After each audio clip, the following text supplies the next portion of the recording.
and welcome back to the Ultimate Business Course. Today we're going to be looking at your products or your services. Products and services, that's the business, isn't it? That's where the money's coming from. And so it's really important that you understand what you are selling and who you're selling it to. Now we're going to look at the who you're selling it to a bit further down the line in the next module. But at this point we want to clearly define what it is that's bringing the money into your business.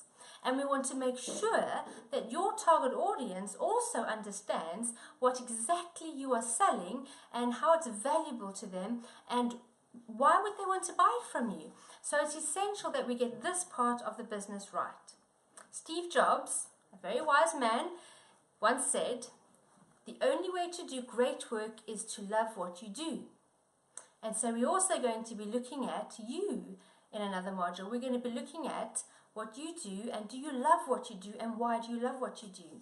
But let's start with your products. Do you love what you're selling? Do you love what you do because you are selling things that you are passionate about?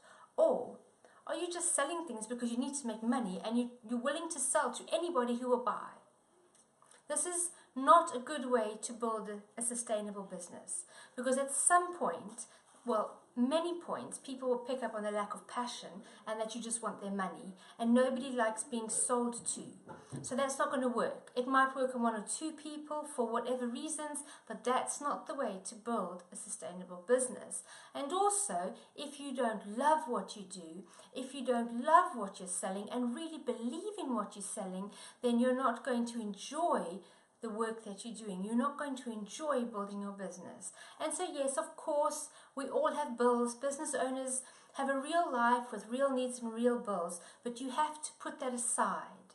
Yes, you have bills to pay, but if you build your business from that place of I have bills to pay, then you're going to lose the potential of your business. You're just going to be running around trying to scrape money together, and you'll be happy and grateful for absolutely anybody who's willing to buy whatever you have to offer, but you'll never really build a consistent a business that grows step by step into a bigger and more prosperous business. So we want to separate that desperate need to pay our bills with actually what are we selling, why is it valuable, who should be buying what I have to sell, and really looking at it unemotionally and undesperately, if that's even a word, looking at taking your products and your services to market in a healthy way that is going to build your business step by step and getting you to a place where you really want to be. And that's where you'll find your financial freedom as well. Because once you break through that barrier and your products and services become popular and business starts flooding in and business starts coming to you, that's where you find your freedom. And that's when you can exhale and say, okay, it's working, we're getting there. And that's also where you will get away from that desperate need to, I have bills to pay, you'll get away from that. Another thing we will look at further down the line also is your cash flow forecast and things like that. But today we're just going to focus on the pricing of your products. Have you pitched your price correctly? It's so funny, but some business owners, without even realizing it, have priced so poorly that they're actually making a loss, and they don't even know they're making a loss because they haven't factored crucial things in. So before you continue in your business plan, before you start working on your business, let's pause and let's very carefully itemize and articulate what it is that you have for sale. So if you look at your business plan, section 6, mine is already nicely scribbled over. If you write down in the first column the items that you have for sale, it could be products or services, but if you write down what you're selling and simply describe it in a word or two. So in our case, we have business lunches, mastermind boardroom, magazine, conference and awards, training and mentoring. So you can see it's just a word just to capture the products that we have. And then in the next column, if you can write the description. So what is a business lunch? Well, it's connection opportunities for entrepreneurs and executives who would like to build their businesses through face-to-face connections and be empowered by our expert speakers. That's a description of our business lunch. Okay, and then you could write the benefits. So you may need to to add more space and then start to write the benefits of it. So in my description that I just read to you, I actually included the description and the benefits kind of mixed up together. It's entirely up to you if you want to first write a brief description, business lunches, connection opportunities for entrepreneurs and executives in my case, and then a more detailed description with the benefits. So in our case, the benefits would be for entrepreneurs who would like to build their business, that's a benefit, building a business, through face-to-face connections and be empowered, that's a benefit, by our expert speakers.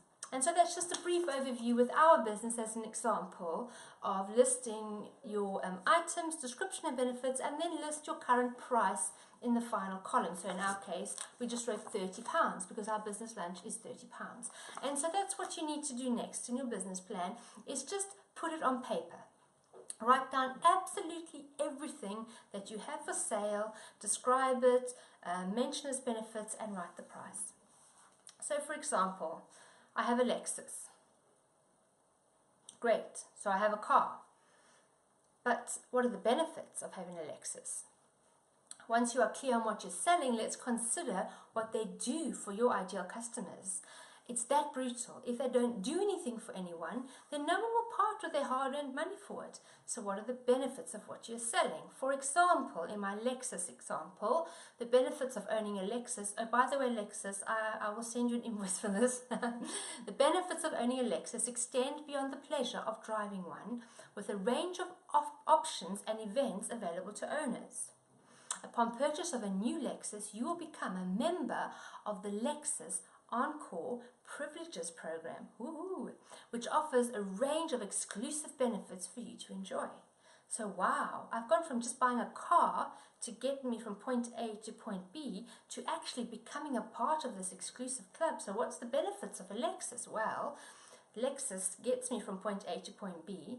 A Lexus is also affordable luxury. A Lexus actually offers so much more. It extends beyond the pleasure of driving. So yes, a Lexus is a great pleasure to drive. In fact, you don't even feel like you're driving. You're just sailing whenever you go somewhere.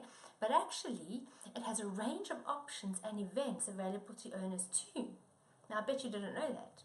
Okay, so imagine if I'm going out and trying to sell cars. If I were to describe this as the Lexus sale, I have a Lexus for sale, then I have all of these benefits to add on that will help people realize that this isn't only a luxury car, but it's a luxury experience.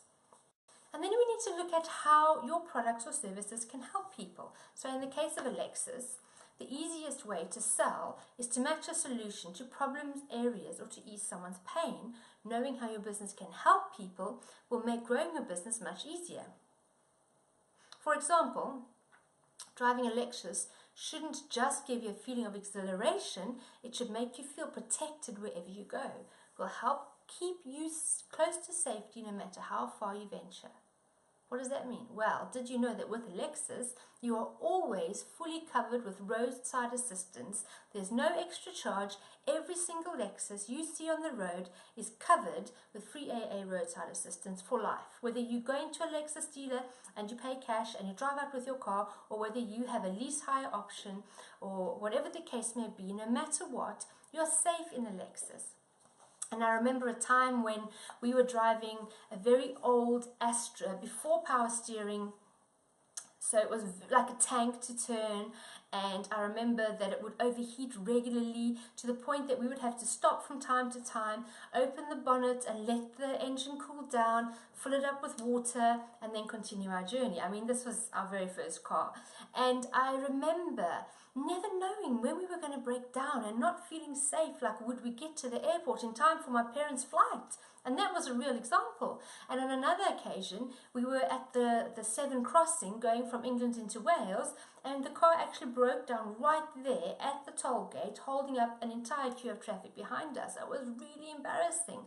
So when presented with a Lexus, not only, oh my goodness, a new car that's going to be a pleasure to drive, it's power steering, it's aircon, it's got cruise control, amazing, what a step up, but also then being told that you have lifetime roadside assistance. Well, can you imagine my joy? Because now I feel safe.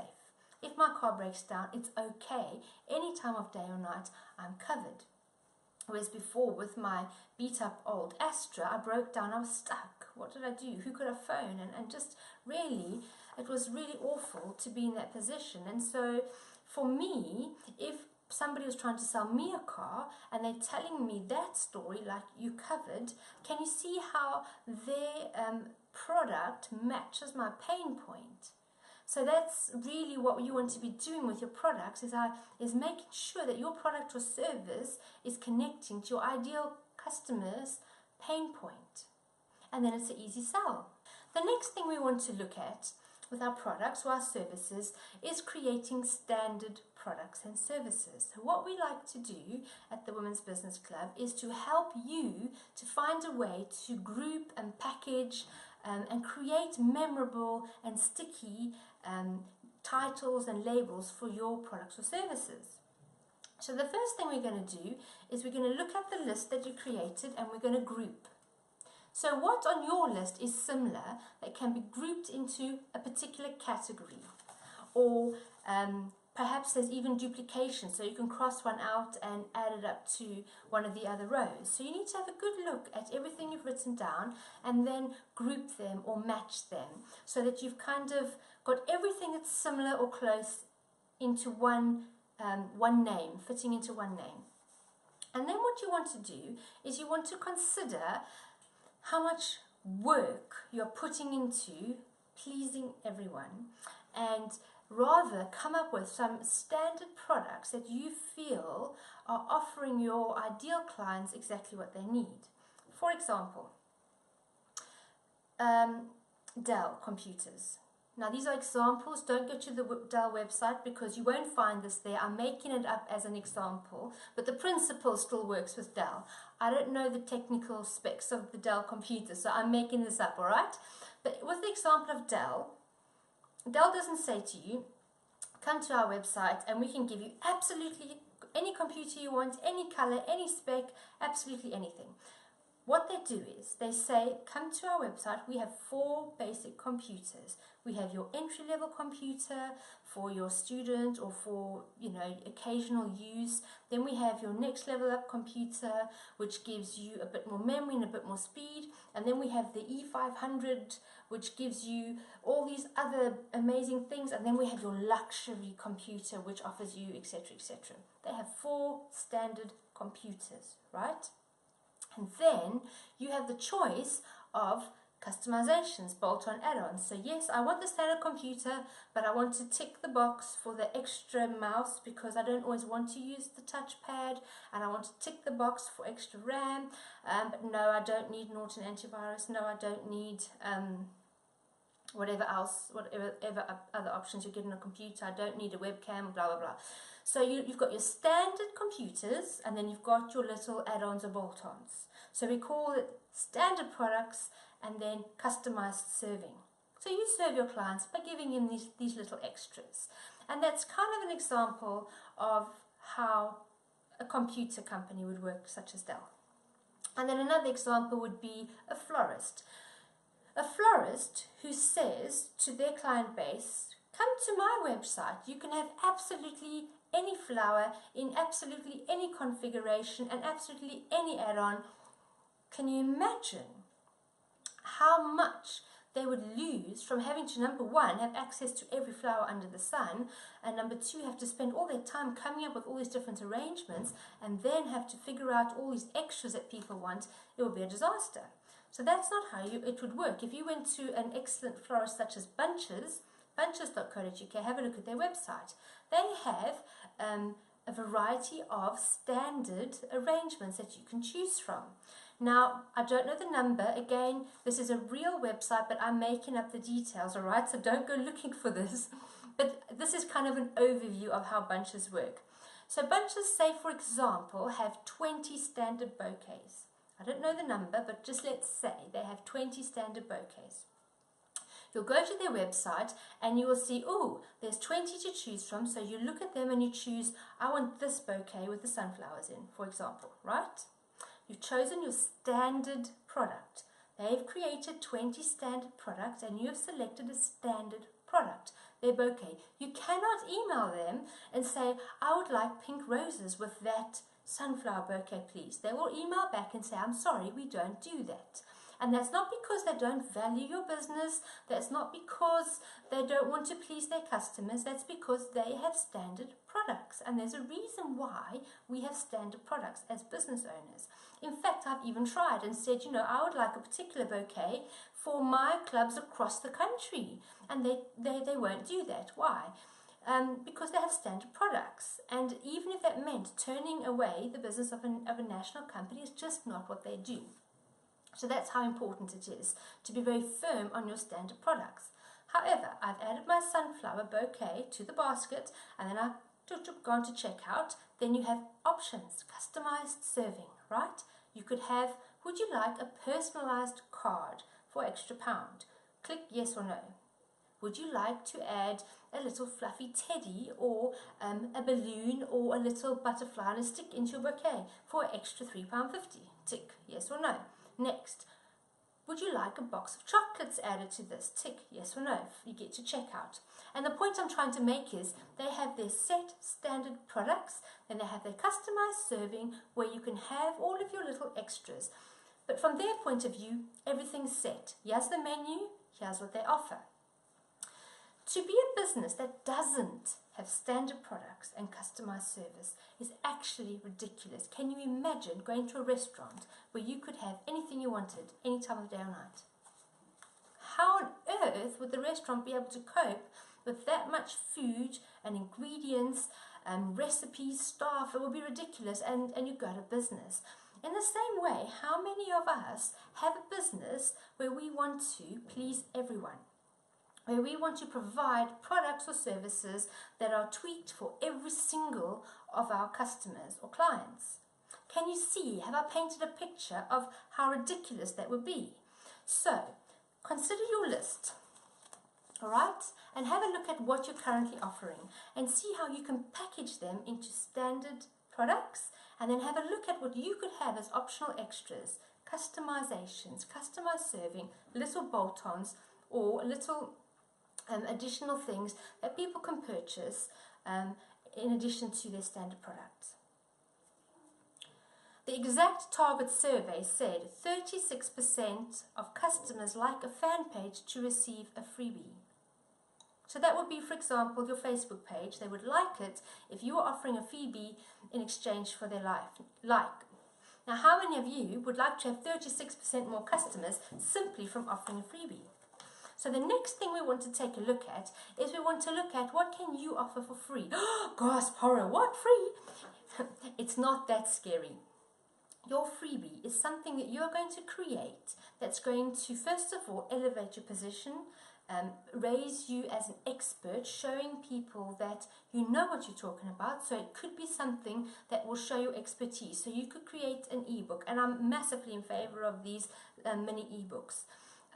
As your freebie, or you could create tasters, or you could create all sorts of freebies for your customers or your clients to try and get them to experience your business. But also, one of the main reasons why I'm passionate about having a freebie is it gives you an opportunity to connect with your target audience. So your freebie will be to attract people and qualify the leads, because they're not going to look for a freebie if they're not interested in that thing, right? So, for example, maybe Bunches would have a mini ebook, and in that mini ebook they would speak about ideas for special events, for example, or something that is still for their target audience. There's still somebody wanting to buy flowers, but a mini ebook that will complement the occasion, so it's not taking business away from them, but it is qualifying their leads. The next step is to get your clients to take their next step. Start treating a prospect as if they are already a client. It's easiest for them and for you to take the next step by giving something away. Show them that you are not just interested in taking from them, but that you want to invest in them by giving them something for free. So you could start with a sample, a free review, an ebook, or a free mentoring session. Whatever the case may be, start by giving them something so that they feel that you don't only want to take from them. The other great thing about giving away a freebie is that people get to experience you and decide if they want more. They get to taste you, your business, and trust in what you're offering, because the freebie impresses them, so they come back for more. Another great reason that I love the idea of starting with freebies is because it qualifies, it pre-qualifies your leads. So people will only come to you for the freebie if they're actually interested in that freebie, and then that freebie qualifies them, and then you can take them to the next step, which is to purchase something.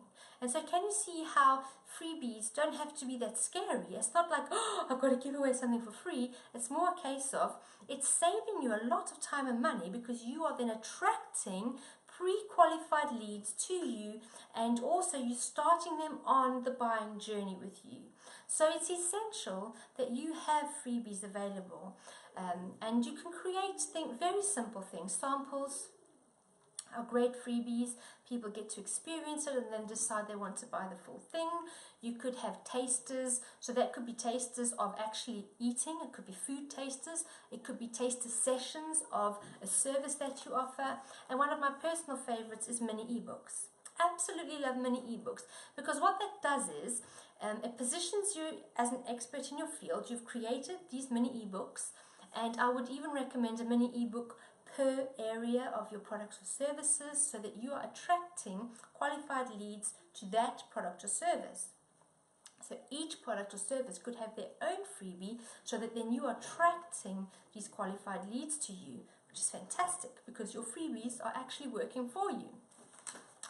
So for example, if you are looking for some tips for taking care of your body, because you are working at an office desk every day and you are getting aches and pains from sitting for too long, you would then go to the internet and you would search for perhaps how to avoid back pain whilst working at a desk job or something like that.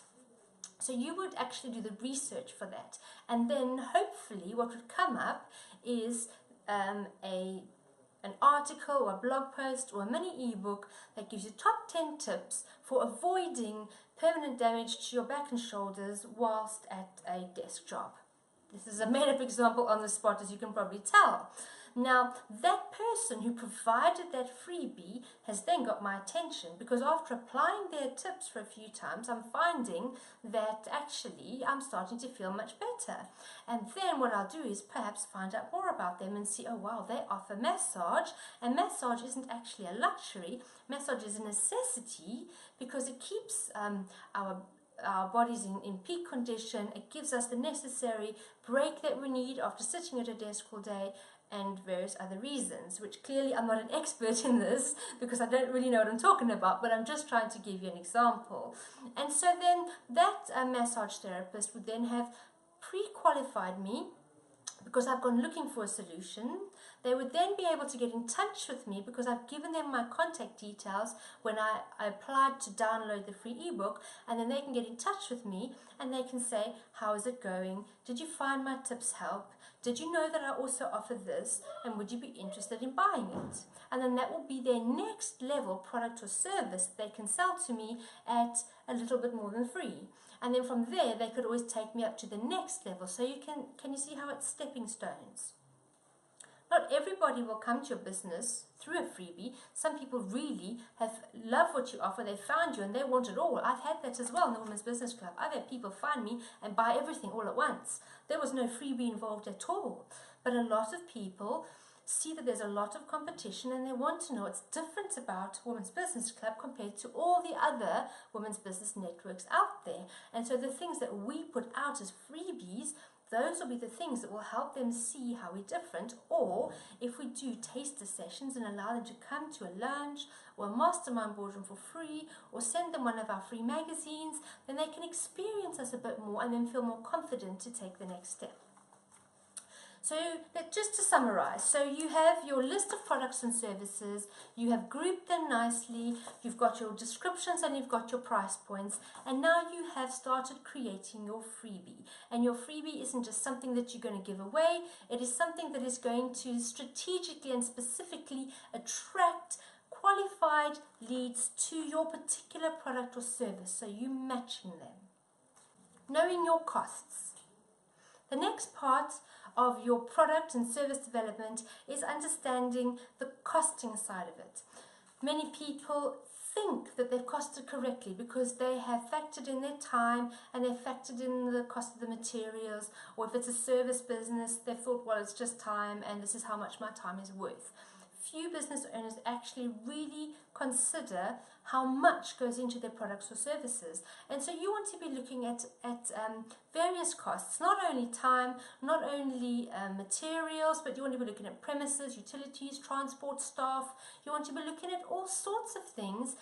You could even be insurances, licenses, professional subscriptions. There's a lot that goes into your business, and you could be undercharging. In fact, most businesses that I come across who are in the early stages are undercharging. You don't want to rip people off, but equally, you want to grow a sustainable, profitable business. And so what I recommend you do, whether you like spreadsheets or not, just suck it up because this is important. Create a spreadsheet, create a table, and clearly itemize each product or service, and clearly itemize every single cost that could go into it. Now, you can create an average marketing cost that you can just pop into each product or service if you don't have an idea of the specific marketing costs per product or service. Perhaps you do. Perhaps you do advertising or Facebook advertising, for example, for a specific product or service, then by all means factor that cost in. But not understanding how to cost your product or service correctly could mean that you are just keeping your head above water in your business, that you are only just making it, or, scary enough, possibly making a loss, which is the quickest way to work yourself to death and put yourself out of business, because you are working so hard at making a loss without even knowing that you're making a loss. And so there are many ways to look at costing. The first one is the very obvious one. You want to take your expenses, you want to add a labor markup, and then on top of that you might want to add a profit margin. Now that's a very basic way of doing it, and that's fine, because if you have your labor costs and a profit margin, there's a definite profit factored into it. Another way of doing it is looking at perceived value. So this would apply more to the luxury market. The luxury market means that you have something that's price is determined by how much people are willing to pay for it. Now naturally, that means that they're willing to pay a lot for it. I wouldn't say that that would necessarily work where people aren't willing to pay much for it at all. So we have to state the obvious, but the luxury market is, if you think about a painting, for example, done with some oil paints on a canvas that's about so big, and it's up on a wall, and it can go from £10 to 10,000 to £1 million. But it's the same materials that have gone into it. Possibly even the same amount of time to paint it. So what adds its value? It's perceived value. It's what somebody's willing to pay for it. And so you may be in that market, in the luxury market, and then you will charge what you feel it's worth, and if people are willing to pay that, then you would stick at charging at that level. In those cases, you're likely to sell fewer items at a much higher price. The other pricing model, of course, is to be affordable or cheap. Now, if you have opted for the affordable or cheap, then you want to sell a lot of it. So for me, I'm an author. I've written several books. In fact, let me break briefly for a little sales pitch. Let me share with you my book. If you haven't already heard of it, it's I Did It in My Pajamas, and it's a story of my business journey for the first 3 years of my business, where I look at all the various obstacles and challenges I've faced, and how I overcame them, and how I found my way through business. So that's just a quick little advert break. But the point I'm trying to make is, I sell books. It's one of the things I do, and I absolutely love writing. But I can't sell my book for £500. I can only sell my book for the industry standard, which is between £10 and £14.99 for about a 40 to 60,000 word book. Just an example. Now, the profit margin on that would be anything from £1 a book to £3 or £4 a book, probably maximum. Of course, that varies on the number of books you order. So if I ordered 10,000, the profit margin per book might go up a little bit. Point being, in order to make a lot of money on books, I would have to sell hundreds of thousands to make a decent amount of money on them. And so my books would be affordable or industry standard costing, but I would have to make sure that I'm selling high quantity. The other model is the luxury model. It's expensive, it's exclusive, and in order to make the same amount of money as I would on my books, I only need to sell one of these items. You need to decide which way you need to go with your product or service. And another thing you need to be doing while you're making that decision is looking at your competitors. Now, in the case of things like coaching or training, it will be very much dependent on the results you're getting. If you're achieving significant results, real results that people can testify to, your value may go up because people are buying the promised results. If you're just a standard trainer covering the basics, you're getting great results, but there's not much that differentiates you, you might have to go for a larger audience, but keep your prices very standard or even low. What you don't want to do is is compete on price. People need to buy from you because they value what you're offering, they're happy with your price, and you are content selling on that way. You don't want to be competing on prices. You don't want to be slashing, discounting, having sales all the time. You're just going to lose the value of what you're doing. If you did want to lure people in and you were having difficulty with one particular product or service, add value. So say your price is $10.99 for a book, and I'm having trouble selling my books at $10.99 for some reason because the market is flooded with self-published authors. Then what I could say is buy my book for $10.99 and get a free place on my next Ultimate Business course. Can you see how the added value is much better and gives you more money than if you just slashed your prices? Then my profit margin would have been down to, goodness knows, £1 maybe. If I'd slashed my book prices down, I'm then working just as hard and getting less money. Whereas if I added value, I could still work just as hard, still get the money that I want to get, and I'm adding value to the people, and I can always upsell to them further down the line. So I hope that helps a little bit with pitching your products and your services in the right way at the right cost. And in the next module, we're going to have a look at really fun things of how to package them creatively and how to communicate what you're offering effectively. So come on over with me to the very next module and we'll have a look at that. Thank you.